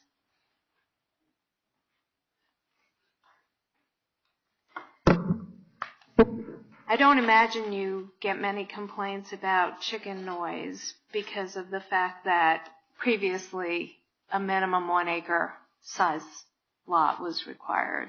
That was only for bees specifically. Okay. I do need to ask you, however, how you would handle that. I mean, how do you handle barking dog complaints now? Because that's the comparison that's been made. I envision that there would be a similar types of noise complaints that come in, so I just need feedback regarding that.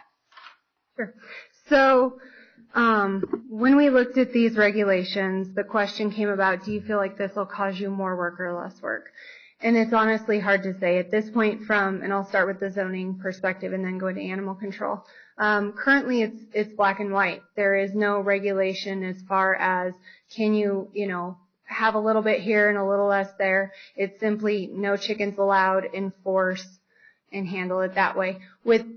When we looked at these regulations, we put in from a zoning perspective what we felt we could enforce and what was reasonable and consistent, but then it did leave out the more the more consistent concerns that we usually get. Zoning and animal control both do tend to get those complaints as far as number of animals and things like that, and noise. So from an animal control perspective, we do deal with barking dogs. We have a specific resolution that animal control by state statute is allowed to address, and that covers dog licensing and aggressive dog behavior, and then the barking is included in there. We do have the authority to write a criminal citation, so it's a $50 fine for a first offense for barking dog. There are requirements as far as evidence, either by way of you have to first give someone a written warning, and that's only one statement required from a neighbor.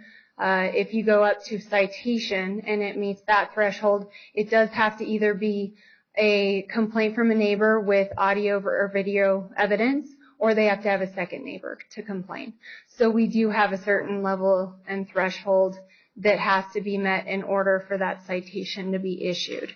Then it goes to the district attorney's office and the 18th Judicial District for if they choose not to just pay their fine, it does go down that route, as opposed to the zoning side of things, which goes down more of a civil route. And we handle that internally with our county attorney's office for compliance. So at this point, we couldn't find anywhere and couldn't address that we felt was sufficient or even possible for noise for chickens. The barking dog resolution is very clear and specific to dogs causing noise. Would you feel that you could recommend some kind of a similar regulatory scheme for chickens as you have for barking dogs? Because we do fall under we're not a home rule and we're not a municipality, we do have to go by the set standards within state statute that give us our permissions for animal control. So even as far as welfare goes, we're pretty restricted, and we have to go for additional certifications through the state to even do welfare at this point, whereas a city, they can come up with what they deem is necessary, but we can't do the same. Thank you. Yeah. Thank you. Okay, so we will close the public hearing at this point and bring it back to the commission for consideration. I guess I have concerns about HOAs with small lots that they don't have a mandatory association, and perhaps what kinds of problems would incur. And I realize we're governed by the statute. Caitlin. So we have gotten the feedback and comments regarding lot size. The thing that staff looked at when drafting the regulations was if you meet the minimum setback, lot size wasn't necessarily as relevant, because if you met the 10-foot setback on one side, it didn't really matter what size the lot was. So it could be something, if the board is interested in it, perhaps looking more at the setback criteria as opposed to a minimum lot size. That might be something to discuss. Maybe that would solve my concern if the 10 feet maybe isn't sufficient. I don't know. My suggestion, I like what Denver did, which would also probably positively contribute to the lot size question. If you had to meet the setback requirements and be in the rear 50% of your lot, that's probably going to cause a slight increase in the lot size that you're going to need. And I just think that would probably, if we're looking at residential neighborhoods adopting chickens, that would probably be a good idea. So add the rear 50%. Yeah. Yeah, I would add that to the setback criteria to say that increase the setback and also the rear 50% of the lot. So it mirrors essentially Denver's requirement. And I think the other jurisdictions, from what I've read in our packet, have not had a lot of complaints. Yeah. But I think we're admitting there's really no enforcement. So I'm concerned about allowing something that, because there are a lot of dog owners that are not responsible, and nothing's perfect. But I'm not sure you can say the back 50% of the lot, because it all depends on how the lot's set out. It depends on how the house is set out. It depends on where your neighbor is. If your neighbor is right there in your backyard, your chicken coop is ending up being right there by your neighbor's backyard. But I mean, we're not Right, suggesting but that they eliminated. We're saying that both requirements. for some people, it might be the side of their house rather than the back 50% of their lot. I mean, it all depends on how their lot is laid out, and there's a lot of weird looking lots. 15 feet would take care of most. You couldn't do it in a side setback. Well, yeah, I just think the 50% back that's not computing for me. Well, in current zoning, which is going to affect a lot of homes, is 5 feet from your property line is your side setback. So you're going to have some significant backyard, because there's 10 feet of separation between most residential homes on, recently platted lots. So you're going to have to, I guess my concern in terms of that rear 50 is I would hesitate, supporting seeing the hives in the coops from my front fence line. I would rather that they be situated in the backyard, which I think then makes them more that homeowner's problem or joy because it's in their yard versus being shared more so with the rest of the community visually. But I think some of these smaller lots are going to be constrained by these setbacks. And it's going to be awfully hard to get that square footage on the ground for a chicken coop and meet those setback requirements and not be sitting on your patio. So people are going to have to really think that one through because your typical rear yard setback is 20 feet. So if we say 15, it's getting pretty tight. Well, and that would solve, in small lots, what I'm familiar with, sound carries enormously. Correct. So chickens may not be noisy, but they would be heard. If we don't, I would like to see the setbacks increased. Does anybody else feel strongly about that or not? Well, I'll go with that, but I've got chickens behind me, and I never hear them and out on my patio, and they're not that far away. Are we just trying to create a solution for a very small group or problem? Because I mean, if we lay it out that way, that's going to affect a lot more people than. I mean, that's going to end up being, as much as we can say, countywide. And I don't know. I think that we're trying to create a solution for a smaller group. When really should. So you don't want to increase. I don't think we would have to change. I think they kind of have to work within their own HOA, and I understand they have a voluntary. Well, I'm more concerned too about the people that don't have an HOA, but also have small lots. And I know there are a fair number of communities in unincorporated Arapahoe County that have voluntary HOAs. My neighborhood actually just disbanded their HOA because they didn't want to pay the insurance for being a voluntary HOA. So, their level of governance is fairly limited. And, also if you look at the county's requirements when you submit for a PUD, very small groups are supposed to form HOAs to take care of a private drive or whatever it might be. And those may or may not survive being formed. So, I think some neighborhoods will be protected by HOAs, but there's probably a significant number that would not. And, I guess from my perspective, I'd like to see, I think Denver, has a lot smaller lots than Arapahoe County as a general rule. So I think their setbacks would probably work quite well. So I guess I would be in favor of what Denver has for their setback requirements. And we are seeing a lot smaller setbacks. Yes. Oh, well, you're on a lot smaller lots. I mean, out east, there's obviously the lot size is a lot bigger, so they're not encountering the same issues. When you're on small lots, that there is a potential for noise to carry through, as you pointed out, and that would help.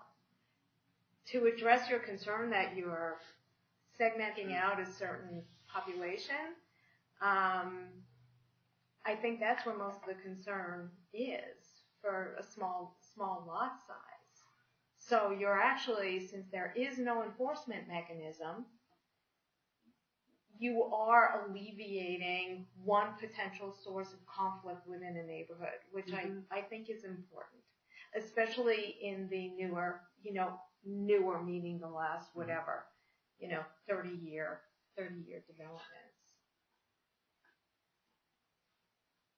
I agree.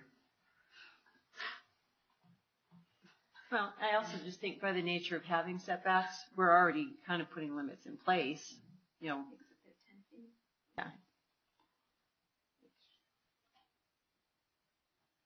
Which in some of these lots is still going to be tight to patio. Exactly. Yeah, they will be. But you're dropping the back 50% of the yard. Right. Okay. Well, and from that, and that may not be a tremendous issue, but if you look at how a house is placed on a lot, it basically just gets it kind of back behind your fence line. So, because the way it's written, you could actually be parallel with the front of your house or 6 inches behind the front plane of your house if you had enough side yard. And I guess that, I'm not as comfortable with that. I think it should be situated more in your rear yard where you have more space. Depends on what your lot looks like. True. Are you okay with the 15 feet, Diane? Increasing this side setback and rear setback? To go with the 15 feet, but not saying where it is in the yard. Okay. Well, are we comfortable enough to, I'm sorry, the public hearing is closed.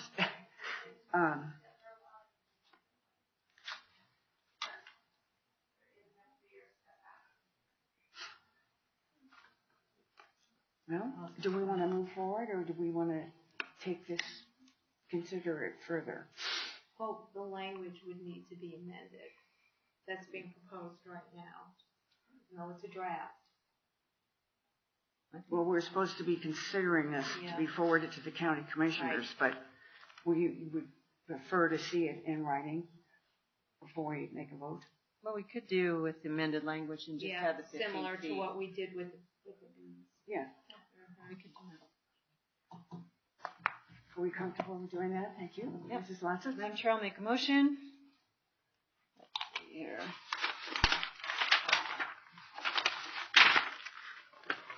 There we go. Okay. In the case of LDC 18-006, Arapahoe County Backyard Chicken Keeping Code, I have reviewed the staff report, including exhibits and attachments, and have listened to the applicant's presentation and any public comment as presented at the hearing, and hereby recommend approval of this application based on the findings in the staff report with the following changes, one being a change to the rear setback of 15 feet from 10. Do we have a second for the motion as amended? Rear setback? Yeah. Rear setback, 15 feet. And the side setback? Just the rear. No. Side setback would remain 10. It's rear setback 15. No, I'm no. Okay. Okay. You're saying no? Yeah. When we vote on it, we'll... Do we have a second for the motion?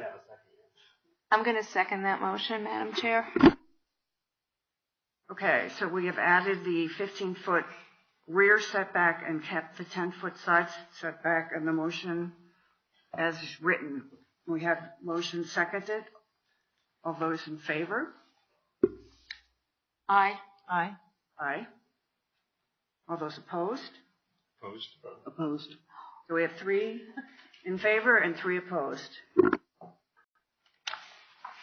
So I guess the chickens are not approved by the Planning Commission. Thank you all very much for coming. Actually, the Planning Commission does have the option to make motions until they are able to successfully pass one and not have a tie. Tie vote?